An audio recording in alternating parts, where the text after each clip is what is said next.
Parce qu'en fait, vous décidez de changer de pays, hein. C'est pas rien de changer de pays quand on a 20 ans. Oui, parce c'est une que- décision importante. Hein. Pourquoi vous décidez d'aller au Libéria?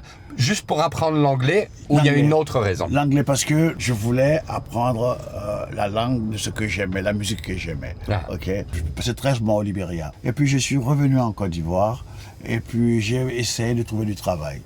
Ok. Mais comme je n'ai aucune qualification. Bah ouais. Ok. Mais j'ai eu une chance inouïe, c'est quand j'étais au lycée à Korogo, j'ai rencontré un amour de collège. Ok, la Fanta Diallo.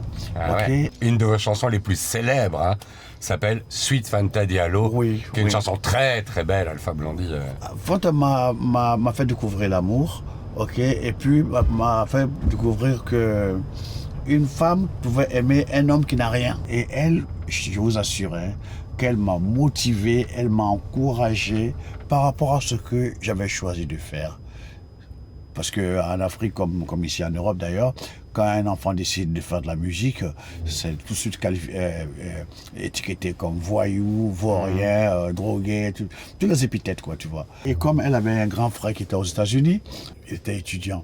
Donc du coup, moi aussi, je voulais aller aux États-Unis déjà, puisqu'il y avait déjà les Woodstock et tout ça. Il fallait quand même on aille voir. Allez, allez voir, ouais. En pèlerinage à Woodstock, ok. Et Fanta est arrivée à convaincre ma mère, qui a convaincu son mari, à me payer un billet aller simple, pour New York, pour aller étudier. Vous avez 22, 23 ans, vous êtes jeune, hein? Ouais. Parce que dans les années 70, New York, c'est pas la ville que c'est aujourd'hui. Quand j'arrive à New York, là, je dirais que Dieu te prend en compte tout de suite. C'est-à-dire? Parce que tu ne connais personne. Personne. Ok? Et puis, te voilà face à toi. Face à face avec ton destin. L'Amérique de rock and folk, c'est pas ce que tu vois là. Ok? Parce qu'il va falloir te nourrir, va falloir faire face aux hivers. Parce que moi, je connaissais pas l'hiver. Ok? Hein? Je quittais mon cocotier de Côte d'Ivoire et puis je débarquais, tu comprends, dans le concrete jungle de New York. Et donc, vous faites quoi à New York quand vous arrivez tout seul? J'ai eu la chance de m'inscrire grâce à une copine à Hunter College, ok. Et puis après, Columbia University.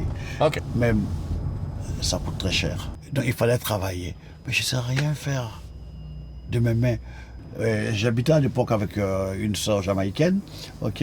C'est d'ailleurs elle qui m'a fait découvrir tous les disques qui venaient de Kingston, quoi, les 45 tours. La Jamaïque, et puis quoi. voilà, et puis je suis entré dans le milieu jamaïcain à cause d'elle. C'est évidemment le règne de Peter Tosh, de Bob Marley, des Sound Systems et tout ça. Vous aimez ça, mais il y a quand même dans votre vie un moment qu'on appelle une espèce d'épiphanie comme ça.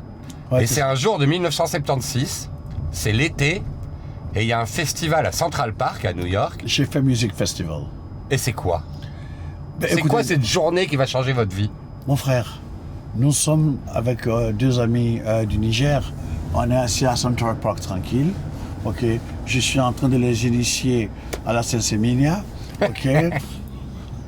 Et puis on voit les gens qui passent. Des blancs, des jaunes, des noirs, ok, des chevelus, des grandes chauves, tout le monde s'en va. Ben, je demande, mais attends, c'est quoi là? Where are you going?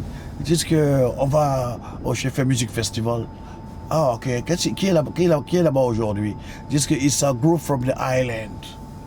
Un groupe des îles. Voilà. Et puis, il y a mes amis du Niger qui disent, ben allons voir. Waouh. Et puis, voilà, Burning Spear. Le son, ça te prend dans le ventre. La ligne basse que nous aimons tant.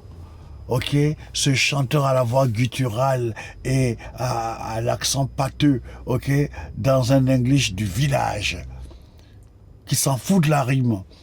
Il exprime ses joies et ses peines. Do you remember the days of slavery? Ok, et puis il chante Selassie, Jah Rastafari, Africa, Africa. Il chante la gloire de l'Afrique. L'Afrique des martyrisés, l'Afrique, tu vois quoi, des exploités, l'Afrique, tu vois quoi, des proscrits, si j'ose parler comme ça. Ça m'a touché. Je voulais faire ça. La dimension politico-spirituel.